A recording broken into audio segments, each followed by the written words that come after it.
जय हिंद दोस्तों। Second world war में न्यूक्लियर वेपन्स का जब इस्तेमाल हुआ और न्यूक्लियर वेपन्स ने हिरोशिमा और नागासाकी में जो तबाही मचाई उसको सारी दुनिया जानती है।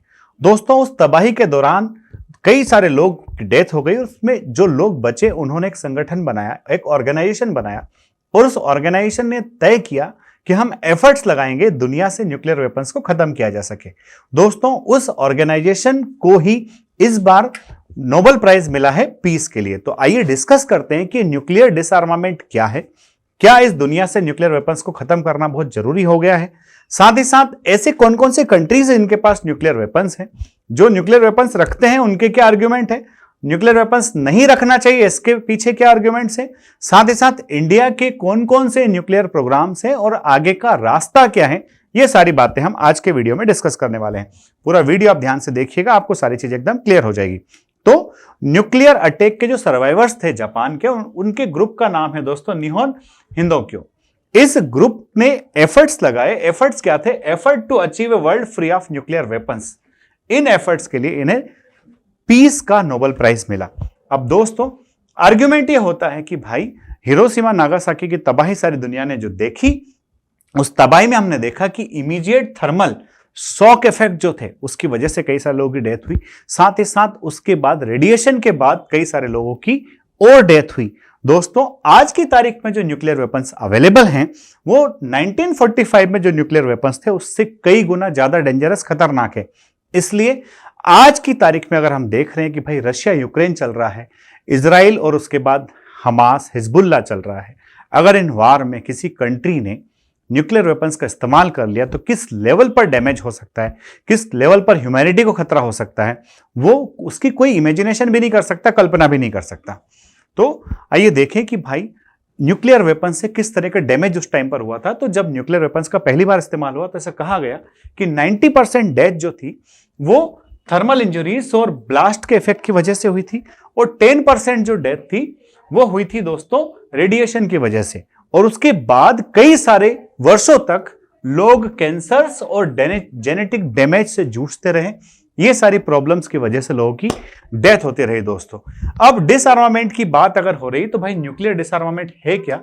तो डिसआर्मामेंट का मतलब यह है कि या तो न्यूक्लियर वेपन्स का नंबर कम किया जाए या फिर न्यूक्लियर वेपन्स को पूरी तरह से एलिमिनेट कर दिया जाए, या तो ये एक तरफा हो, यूनिलेटरली हो, किसी देश को लगे कि नहीं यार न्यूक्लियर वेपन्स रखने से कोई फायदा नहीं है तो कंट्री यूनिलेटरली ऐसा कर सकता है, या फिर दो कॉम्पिटिटर कंट्रीज जो हैं वो एक दूसरे के साथ कुछ इस तरह से एग्रीमेंट करे कि भाई चलो आप आपके न्यूक्लियर वेपन्स खत्म कर दो, हम हमारे न्यूक्लियर वेपन्स को भी खत्म कर देते हैं। तो न्यूक्लियर डिसआर्मामेंट इस तरह से यूनिलेटरल भी हो सकता है और रेसिप्रोकल भी हो सकता है। दोस्तों, इसके बाद हम बात करते हैं कि दुनिया में वो कौन कौन से देश हैं जिनके पास न्यूक्लियर वेपन्स हैं। तो ओपन तौर पर जो देश कहते हैं कि हमारे पास न्यूक्लियर वेपन्स हैं उसमें United states, Russia, China, United kingdom, France, India, Pakistan, north Korea और इजराइल। दोस्तों, ये देश कहते हैं कि हाँ हमारे पास में है। इसके अलावा कुछ और देश जैसे कि ईरान या फिर और भी कुछ देश ऐसे हो सकते हैं जिनके पास न्यूक्लियर वेपन्स हो या वो उनको डेवलप कर रहे हो और अभी उन्होंने ओपनली नहीं कहा हो कि हाँ हमारे पास में है।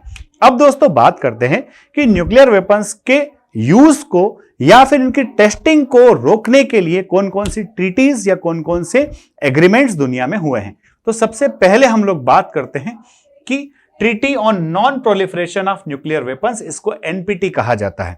Treaty on the non proliferation nuclear weapons, ये ट्रीटी 1968 में आई और 1970 में इसको इन्फोर्स किया गया। दोस्तों, इस एनपीटी का जो मेन एम था वो था prevent the spread of nuclear weapons and promote डिसआर्मामेंट। कि भाई उस टाइम तक जितने देशों के पास न्यूक्लियर वेपन्स आ गए उतने आ गए, अब इनका और स्प्रेड नहीं होना चाहिए।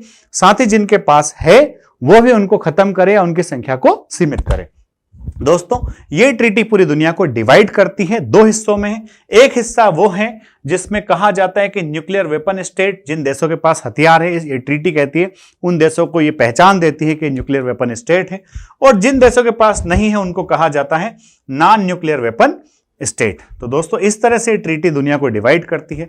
हालांकि इस ट्रीटी का बहुत ज्यादा लाभ दुनिया को नहीं मिला है। इसके बाद रिसेंटली एक ट्रीटी और आई जिसका नाम है treaty on the prohibition of nuclear weapons. ये ट्रीटी दोस्तों 2017 में अडॉप्ट किया यूनाइटेड नेशन ने और सिग्नेचर के लिए 2018 में इसको ओपन किया गया। और ये ट्रीटी क्या करती है भाई, ये ट्रीटी जो है वो प्रोहिबिशन करती है कि ना कोई डेवलप करेगा, ना कोई टेस्टिंग करेगा, ना कोई प्रोडक्शन करेगा, ना कोई स्टॉक फिलिंग करेगा, ना कोई स्टेशनिंग करेगा, ना कोई ट्रांसफर करेगा, ना कोई यूज करेगा, ना कोई यूज करने की धमकी देगा। सोचिए, इस ट्रीटी के अंदर इतने सारे वर्ड्स का इस्तेमाल हुआ है। इस ट्रीटी के आने के बाद तो ऐसा लगता है कि शायद दुनिया जो है न्यूक्लियर वेपन्स की बात करना ही बंद कर देगी। पर हम हमेशा देखते हैं कि जब भी इंडिया पाकिस्तान के बीच में कुछ तनातनी होती है, इंडिया तो अपनी मजबूती जानता है और पाकिस्तान की तरफ से हमेशा एक थ्रेट आता है कि दोनों कंट्रीज न्यूक्लियर पावर हैं, आगे कुछ भी हो सकता है। तो इस ट्रीटी के बाद कहीं ना कहीं ऐसा होना चाहिए था कि भाई दुनिया में इन सारे तरीकों को लगाम लगेगी, कंट्रोल होगा। दोस्तों, इसके बाद एक और ट्रीटी की बात हम करते हैं। यह treaty comprehensive nuclear test ban treaty, जिसको सीटीबीटी भी कहा जाता है। सीटीबीटी क्या करती है? Open for signature in 1996, CTBT aim to ban all nuclear explosions for both civilian and military purposes, कि अब कोई न्यूक्लियर धमाके नहीं करेगा, ना सिविलियन यूज के लिए ना ही मिलिट्री यूज के लिए। While the treaty has been signed by 185 countries and ratified by 170 countries, it has not entered into force as nuclear armed state must ratify it to become operational। ये CTBT जो है आज तक लागू ही नहीं हो पाई है। क्यों नहीं हो पाई है?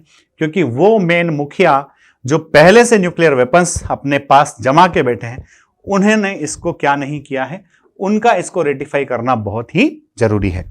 दोस्तों, अब अगली बात करते हैं। एक और ट्रीटी है जिसका नाम है आउटर स्पेस ट्रीटी। दोस्तों, आउटर स्पेस ट्रीटी कहती है कि कोई भी कंट्री जो है स्पेस में अपने न्यूक्लियर वेपन्स को डिप्लॉय नहीं करेगा। तो इस तरह से 4 डिफरेंट ट्रीटीज हैं जो न्यूक्लियर डिसआर्मामेंट की तरफ जो है कुछ नियम कायदे, कुछ कानून प्रस्तुत करती है पूरी दुनिया के सामने। यह बात और है कि दुनिया जो है इन सारी बातों को मानने के लिए तैयार नहीं है। अब हम देखते हैं arguments in favour of nuclear डिसआर्मामेंट। लोग कहते हैं कि भाई दुनिया से न्यूक्लियर वेपन्स खत्म हो जाना चाहिए। वो खत्म क्यों होना चाहिए, उसके लिए जो आर्ग्यूमेंट दिए जाते हैं वो पहला है ह्यूमैनिटेरियन कंसर्न, कि भाई अगर किसी देश ने गलती से भी इनका यूज कर लिया तो दुनिया को तबाह होने में बहुत कम टाइम लगेगा या बिल्कुल मामूली टाइम लगेगा। इसलिए ये वेपन्स जो है मास डिस्ट्रक्शन के वेपन है, पूरी ह्यूमैनिटी के लिए खतरा है, इसलिए वेपन्स को खत्म किया जाना चाहिए। सेकंड है ग्लोबल सिक्योरिटी, की भाई आज की तारीख में जब हम देखते हैं कि वार जब स्टार्ट होते हैं तुरंत पूरी दुनिया 2 पार्ट्स में डिवाइड हो जाती है। तो ये जो वेपन्स हैं ग्लोबल सिक्योरिटी के लिए एक बहुत बड़ा थ्रेट है। साथ ही साथ इकोनॉमिक बेनिफिट इनसे यह है कि आज की तारीख में कई सारे देश अपनी जीडीपी का एक बहुत बड़ा हिस्सा, अपनी इकोनॉमी का एक बहुत बड़ा हिस्सा इस तरह के प्रोग्राम्स के पीछे रिसर्च और इनोवेशन में लगा रहे हैं।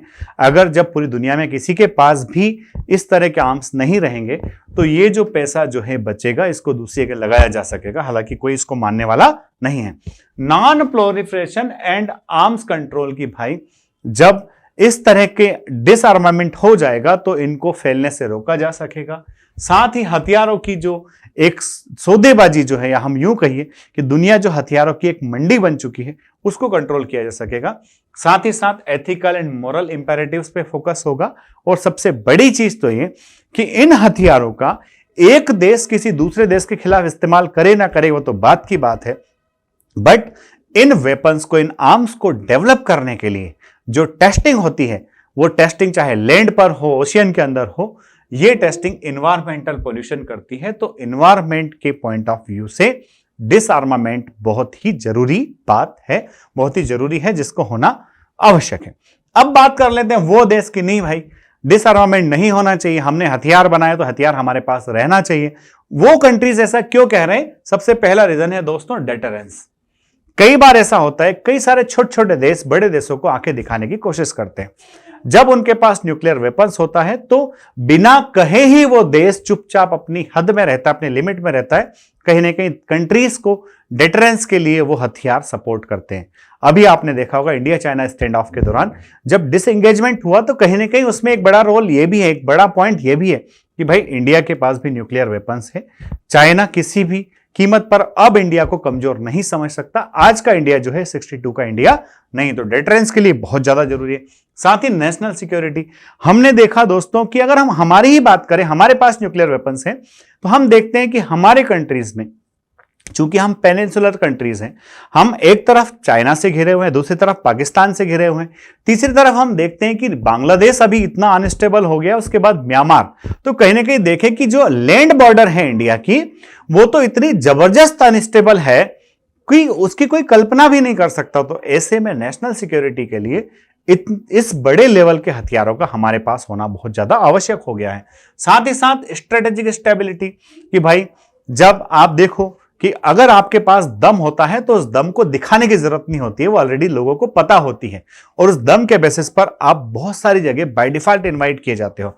तो स्ट्रेटेजिक स्टेबिलिटी के लिए इस तरह के हथियार रखना बहुत जरूरी होते हैं दोस्तों। साथ ही जियोपॉलिटिकल टेंशन, जैसा हम पहले ही बात कर चुके हैं कि भाई आप देख रहे हो दुनिया में पूरा है ना कुनबा खड़ा हुआ है, इंडिया पाकिस्तान के बीच में हमेशा से टेंशन चलता रहता है, रशिया यूएसए के बीच में टेंशन चलता रहता है, नॉर्थ कोरिया यूएसए के बीच में जो है तनातनी चलती रहती है।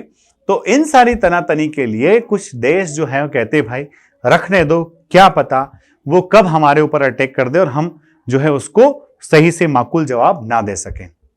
दोस्तों, न्यूक्लियर डिसआर्मामेंट के अंदर एक सबसे बड़ा चैलेंज जो है वो ये भी है कि वेरिफिकेशन एंड कंप्लायंस, कि चलो कोई ट्रीटी अगर आई, कोई एग्रीमेंट अगर आया, उसको एक देश तो ठीक से मान लेगा, बट दूसरा देश उसको ठीक से मानेगा या फिर नहीं मानेगा, उसका वेरिफिकेशन जो है, that verification is also a very big challenge.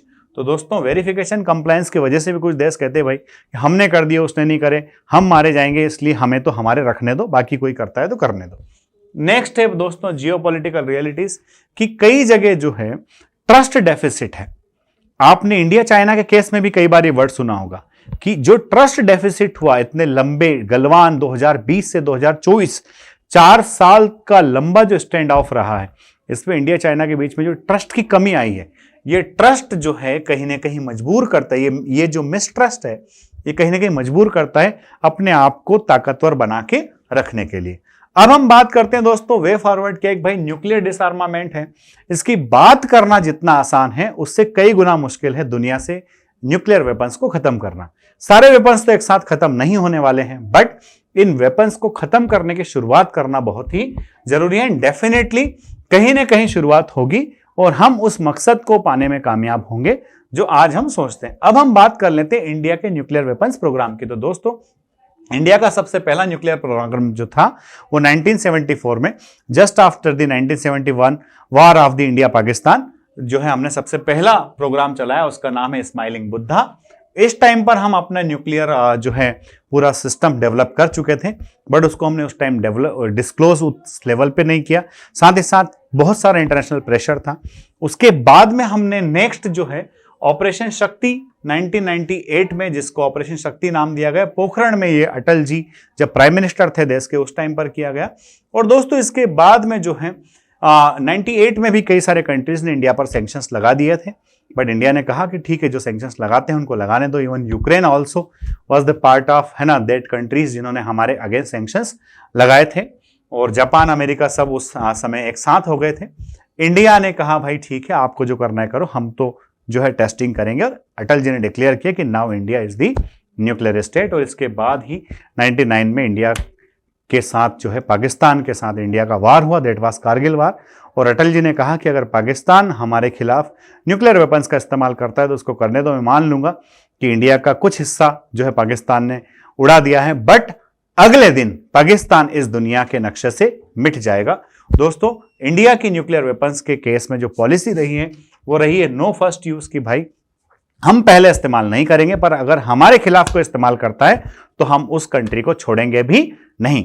तो मेरे ख्याल से ये टॉपिक आपको एकदम पूरी तरह से, पूरी शिद्दत से, पूरे मनोरथ के साथ में समझ में आ गया होगा। अगर इसका पीडीएफ चाहिए तो एसएसजी वर्ल्ड टेलीग्राम चैनल को ज्वाइन कर लीजिए। ये पूरा पीडीएफ मैं आपको वहां पर अवेलेबल करा दूंगा। डेफिनेटली ये आपको आपके जीडी लेक्चरेट के अंदर और साथ ही एसएसबी के पर्सनल इंटरव्यू के अंदर बहुत ही हेल्प करने वाला वीडियो होगा।